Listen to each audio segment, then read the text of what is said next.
second one of the off season 2021. And today we've got an OG garage guy, NASCAR connoisseur. We'll call you that instead of a driver today. All right, connoisseur. I like that. Yeah. It's I'm digging the noble Jr. hat. No, dude, check the back. Dude. Team Winston. Baby. Team Winston. Team Love Winston. it. You didn't know, Ricky. We're bringing Winston back. That's Bringing been Winston the slogan. back. So we're gonna keep rolling with it. That's been y'all bring a lot of mantra. things back. I feel like in this sport. So I mean, it's cool watching y'all walk around the garage. I almost tried to save you at.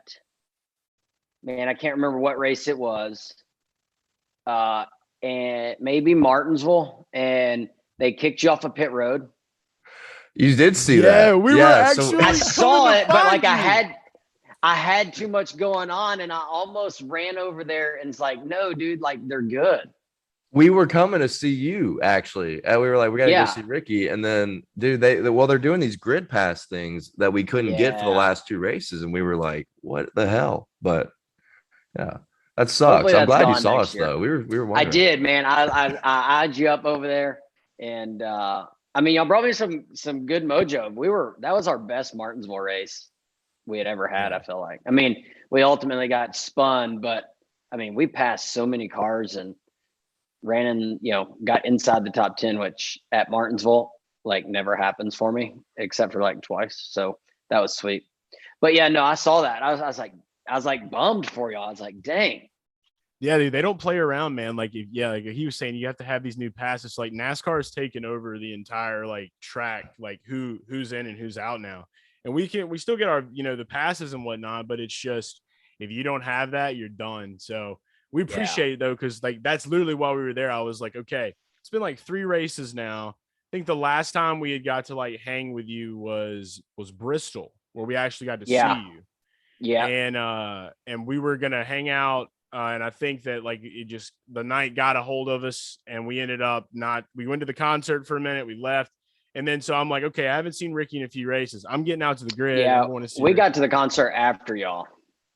Oh, so see, yeah, you never really know with these things, man. Like there's so much going on when you're at the track that it's hard to keep like tabs on like what's really going on here and what's scheduled. Like you can have a schedule, have it planned. It's out the window once you get there. You don't know. No doubt. But I love that, man. So yeah, we appreciate the saviorness of that. Yeah, we're gonna need that. It means a lot, actually. It means a lot. That same guy like kicked us off like 3 different times too. Like we would walk on the grid for a while. He just kept finding us. So that guy, I don't remember his name, but we were at Austin, and it's a road course. Never been there before, and so they have like these track walks, on road courses. I don't think we have them on ovals. I mean, it could be on the schedule. I just don't ever see it. But anyway, road course, you have track walks. And so, some people take their golf carts out on track walks and kind of check everything out. Obviously, COTA is, fairly long track. And so I was like, man, it's 6 a.m. and is when the track walk started. Well, the garage wasn't even open yet. So I was like, man, I don't know. So I just drove my golf cart into the garage. And I parked it by my hauler, and then I ran the track at COTA, and like that was my track walk. Got a little workout, and got to see the track for the first time, even though it was dark. And so like I did all that, and I came back, and that same guy that kicked y'all off, I was rolling out of the garage in my golf cart, and he stops me. He goes, "Ricky, you're not supposed to have this in the garage." I was like, "Oh, man, nobody was here. Nobody was here when I pulled in." So yeah, it's funny. Same guy.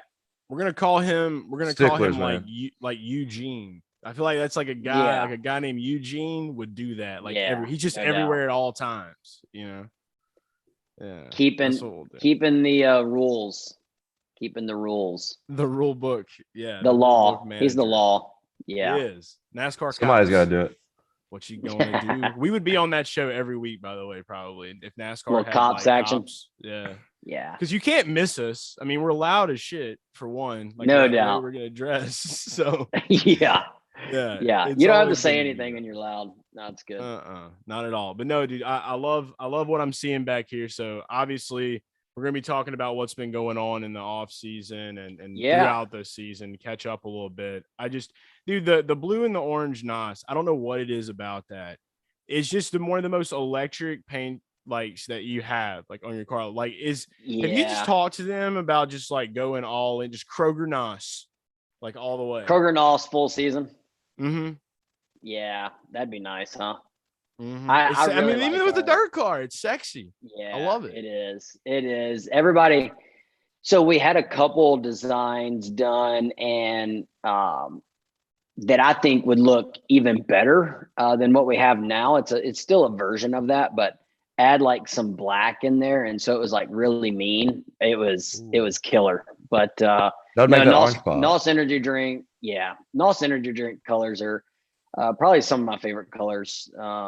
Really since I was growing up, and so it's kind of cool to have those colors. And like you said, I mean, they don't look bad on anything, so I'm here for it. I want to get a road pad. I need to support, for the Stenhouse vibes at the track. I would wear it all the way. I tell you what, I might look into getting some NOS rope hats. Oh, dude. Some blue with an orange rope. Little snapback action, little 47 over here. You know what I mean? All right, I'll work on that. I'll work on that for sure. Confirmed. Get that up on the merch site. I love it. That would be sick, man. For it. It's gonna be dope. So you with dirt car, you drive the number 17 in your sprint car, right? Yep. Okay. So quick question before we dive into anything else. Have you talked to Brad about maybe throwing that 17 at you in the Cup Series? No, I haven't. The 47's been the Kroger car for a long time, and I actually like the 47. I've never, like, I learned when I got to NASCAR, like, you can't really like hold on to your numbers. Obviously the teams have them, and so they're not really your numbers, they're the team numbers. So it just worked out that my go-kart number was 6 back in the day. My dad raced sprint cars, he was number 6. And then so when I just happened to be at Roush Fenway and was able to get in the 6 nationwide car, and then so that was cool. And then went to my Cup team and ended up being 17. Well, I was partnering with a guy named Matt Wood. We were going to start an outlaw team for my buddy Brian Clausen. Well, Matt's team was 17 already, so it just worked out really well. We were going to have a 17 Cup team. My Cup car was 17, and then I've just kind of kept the 17, from now on though. But I don't know. I've thought about maybe changing the old sprint car to 47. Who knows? Yeah, I mean, just kind of line them up. Way. Yeah, I think the spirit of it is the number 7 at the end of the day. Like that's where the heart lies. Yeah. The number in front is just kind of there, right? Like, right. Tell us. I got 7 on both of them. Tell us real quick about we're talking about NOS and 17, your dirt team, Stenhouse Jr. Marshall Racing with Sheldon Haldenshield. He had a pretty good year this year, huh? Yeah, we did, man. We we still kind of like our season. Got to get just a little bit more consistent to have a shot at going for a championship. We got the speed. The guys have been working really hard. I mean, it's a grueling schedule, and so when you're out there week in, week out, they they're on the road a lot. Staying in hotels pretty much all year long. But no, we had a really good season. I think we won 8, 9 times. A lot of top 5s, a lot of top 10s.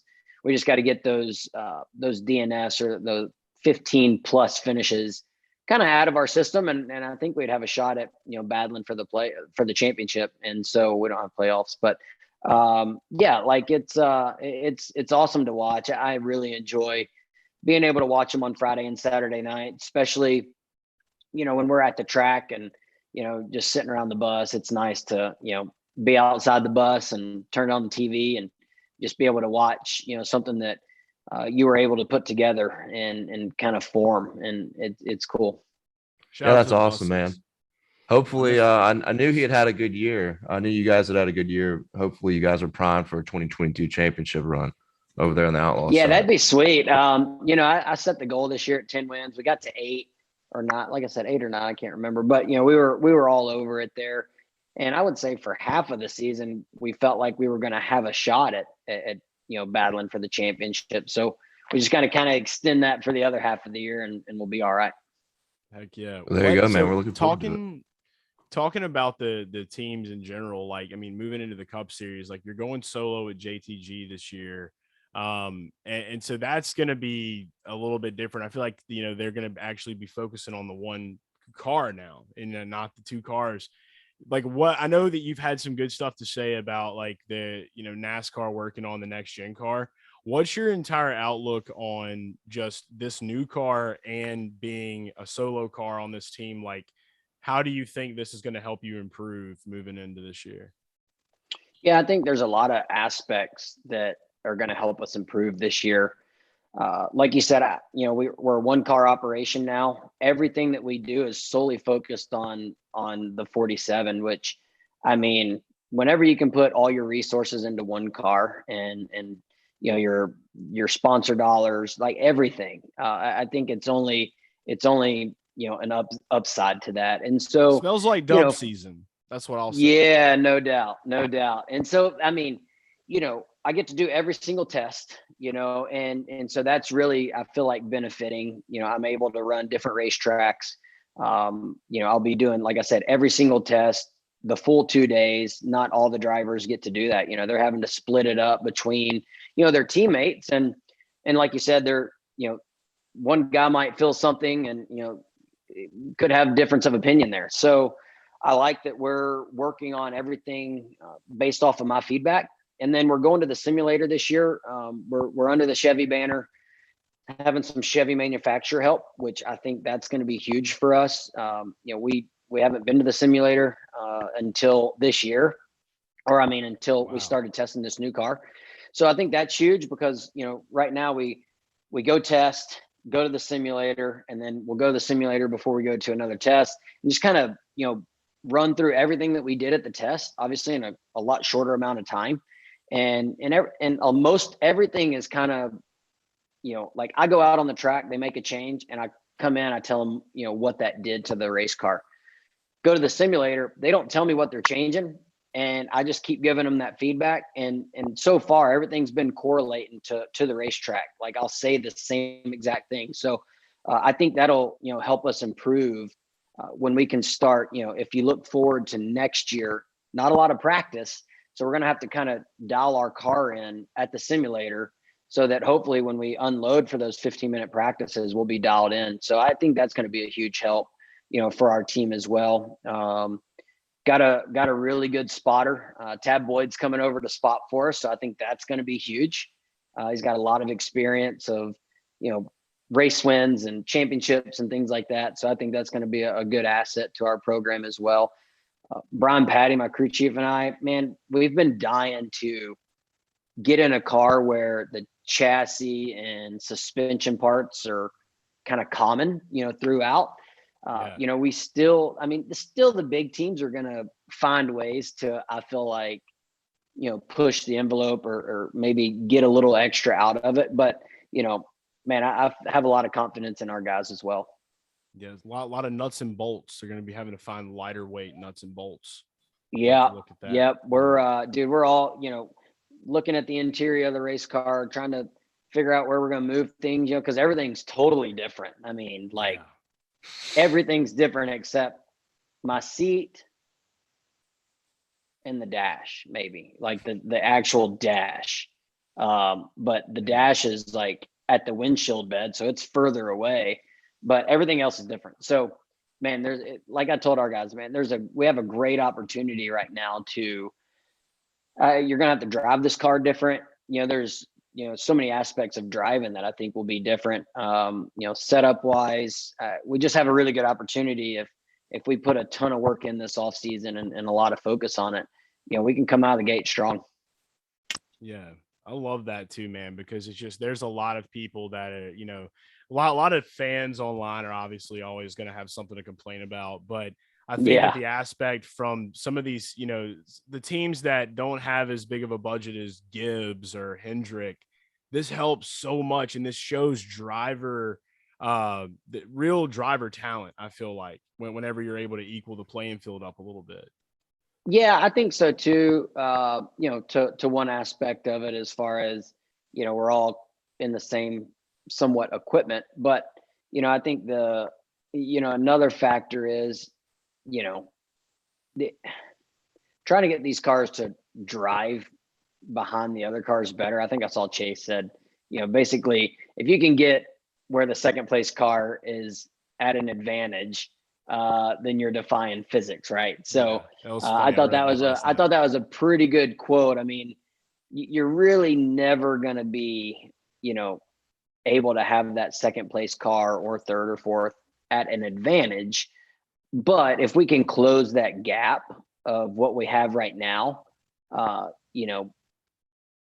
it'll make racing better. So hopefully we can still close that gap. NASCAR's working a ton on it. I mean, we all ran different stuff at Charlotte trying to, see which package is better. And, we got a lot of tests coming up this off season. So I'm sure we'll dial it in. Eliminating dirty air has been the biggest kryptonite to auto racing for forever, literally forever. So they always talked about how it's like that in sprint car racing too. Yep. In anything. So hopefully with what NASCAR's brought, it will never be eliminated. The problem will never be eliminated. Like you said, talking about Chase Elliott's quote, but hopefully it will be better, so it's going to be interesting to see. We'll see. Yeah. Still a lot of work to do to try and get that better, but that's the goal anyway. It makes the new qualifying format even more important. Just, don't get knocked out. Go up top.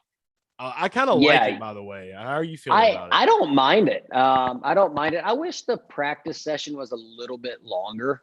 I think 25, 30 minutes would be nice. Agreed. Our 50-minute practices, you can get a lot done in that 50 minutes. So like maybe you don't need the full 50 minutes, but 15 is fairly short. So yeah, you're still keeping it kind of a wild card. Yeah. I mean, it's basically like, I feel like it's more of like a check your systems, right? Like kind of like a pre-flight checklist, and then it's gone to qualifying. So, that's why I think the simulator is going to be pretty important to get that dialed in. I love it. We're totally ready to see how everything's going, getting back to the track. I mean, I already can't wait for Daytona itself. It's going to be so fun, and I know we're going to get to hang out a lot going into this year. Dirt race should be cool to see with the next gen car, and just all kinds of like awesome things are moving in good directions at JTG. So I always love to see a homie getting the good benefits there. We're gonna do a quick segment with you before we go. So it's this new thing called Pole Picks. But before we do this, I want to just say publicly, congratulations on the soon to be marriage. When are you guys tying up? I don't know, man. We're trying to figure that out. Thanks, Dale. Appreciate the golf clap there. Subtle clap. Yeah, no. So we're trying to figure that out, man. There's a lot that goes into that. And Madison has been wearing me out on asking me questions, and she gets frustrated with me because I'm not good at making decisions. And so I'm like, she'll ask me a question. I'm like, man, I don't know. I got to think about this. So she's trying to live. Luckily I have her, so she'll be able to get us dialed in. She's a good organizer and planner, so she'll take care of that. But hey, I do want to say before we go to the picks, you had Larson on your show last week. I don't know if I didn't watch all of it, but I told him when he signed at Hendrick, I was like, you're going to win 10 races. No way. He's like, I don't know about that. I'm like, no, you'll win 10 in that car. I'm telling you.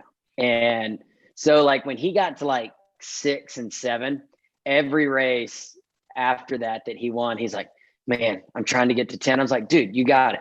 You can win Kansas, you can win Texas, and then, win Phoenix, and you're dialed in. That's 10. And, wow.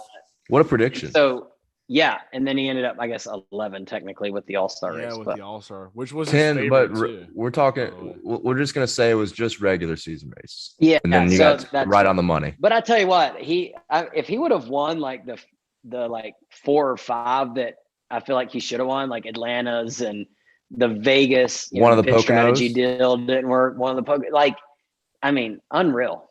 I think you were looking at 14, 15 wins if everything goes right. Yeah, dude, he is going to be definitely. I mean, he's already put himself in the conversation with it. One thing he was talking about, he said y'all are pretty much best friends. Talk about that, and I know the Chili Bowl's coming up. We're definitely going to be at Chili Bowl. We're going to be all of us are going to get together one night and figure out something. No doubt. We're going to have some fun in Oklahoma. But the one thing that we brought up to him that he didn't even realize, I don't even know if I've really talked to you about it or not yet, but the fact that you guys played cornhole with us in Nashville, and then like you had a fast as hell car that day. That was our best race car, by far. That's what Kyle was saying, dude. Kyle was saying if you guys had a little bit better track position, he wasn't sure if he could have outrun you there. Come down to y'all running we struggled with pit stops really bad. Yeah. And it was crazy, you were trying to run hard enough to pass and get to the front, but then people were having tire issues and brake issues, so you were trying not to push it too hard. But dude, I loved going back to Nashville. That was a fun track, and looking forward to definitely getting back there as good as we were this year. That's a fun race weekend too. That guitar, no doubt. I really am. I'm excited to see a lot of the races, especially the dirt race for some reason next year. I just see you and Kyle just slugging it out, the 1-2. Oh yeah. I just want to watch. Yeah, that'd be sweet. Yeah. I there's so much unknown with this car, I think is why everybody's ready to go. You have no idea what's going to happen really. No. And it's going to be so fun to figure it all out as we go week to week. It's going to be tough for us too as bettors because we're no doubt. Yeah, we think it's going to be impossible. I would have to lay off the first few, just kind of figure things out. Just kind of chill out and watch. See, that's the problem though. Yeah. When you go We'd love gym to. mode, when you're a bettor, you can't, right? Yeah. You got to give the people what they want, even if it's not what they want, which would be losses. But I think we can figure it out. I think we can figure out. We're going to have a little bit of luck. But let's get on these poll picks. All right. Poll picks. I want to start off just with basketball because we got 2 football in this one instead of 2 basketball. So we know you're a little more of a. If we were going to say you like the ball sport, probably a little more on football side. Probably a little more, yeah. Okay, so we'll save the 2 ones for that. But the one bet I had to bring up with NBA, close to your hometown, Memphis Grizzlies are playing the Utah Jazz tonight. The spread is 10. Okay, over under set at 222 points. And then the Jazz are heavily favored in this game. If we'll what's the Jazz record right now? The Jazz's record right now, I want to say we're not that far into the season. They've got to be that's what I was looking at too. I think 11-5. So they're looking pretty good, and the Grizzlies are 8-6. 8-6. 10 points is a lot, I feel like. Yeah, that's a lot. I feel like the Grizzlies. I feel like it's going to be under. I feel like you're going to take the under. 222, I feel like it's a lot of points. I don't know. That's what 111 a piece. All right, man. They just don't play enough defense though in the NBA. So I don't. Okay. Hey, man, I'm locking it in. I'm locking going under? it in. Under 222. That's under first 222. Pick. There you go.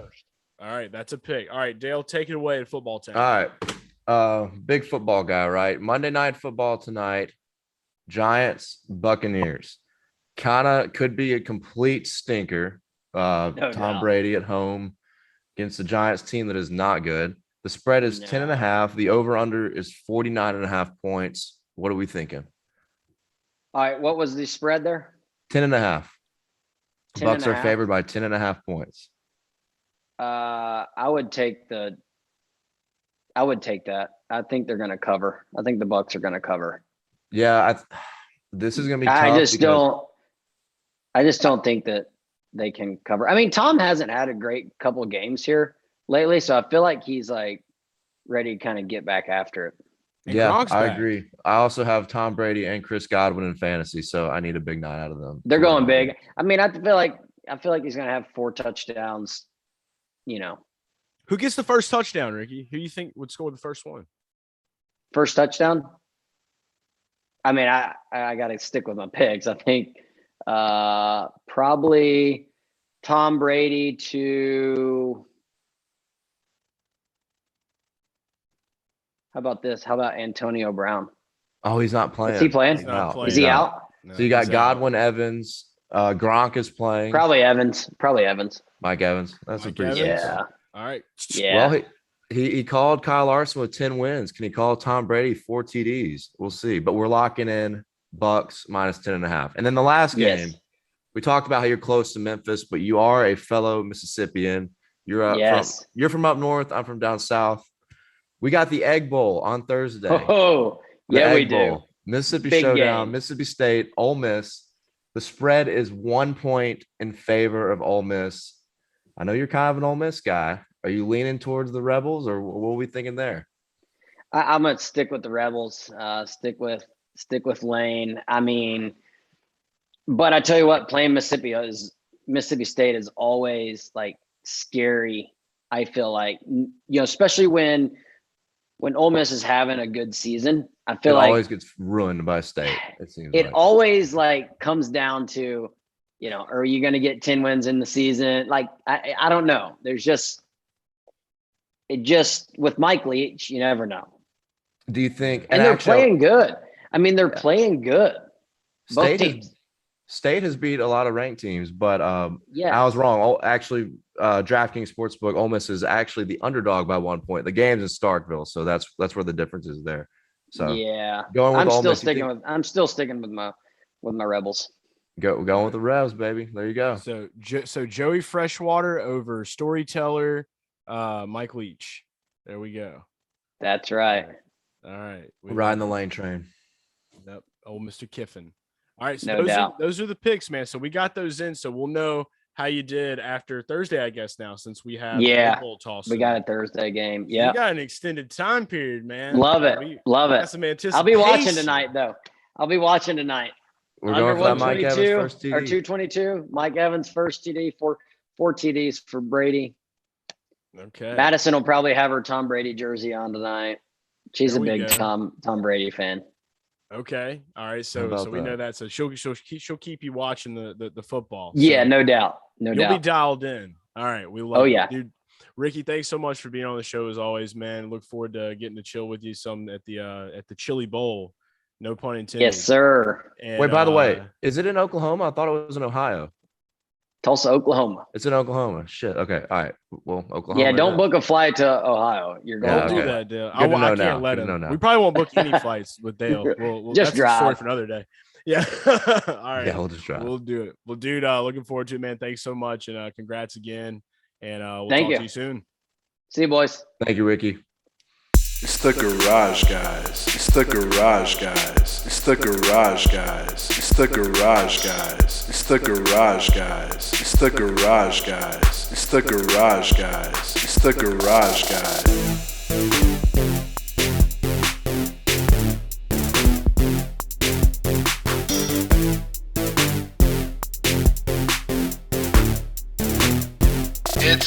It's the garage guys.